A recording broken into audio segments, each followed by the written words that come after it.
Where's Greg? Greg, Hey, Matt, I'm under the Bel Air. why are you under the Bel Air? Oh, I'm trying to dispel an internet myth. And which internet myth is that? Well, that you guys either bought a really rusty 59 Bel Air or that you somehow modified the frame so it would crash worse than it actually would.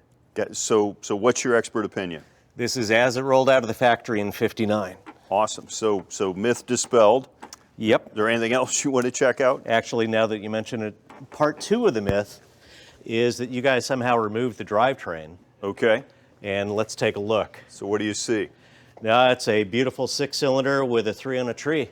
So it's as it rolled out of the factory in 59. So myths dispelled. Myth dispelled. Awesome. So are there any other vehicles you want to check out, or can we get back to practicing? Let's get back to practicing. Awesome. Let's do it.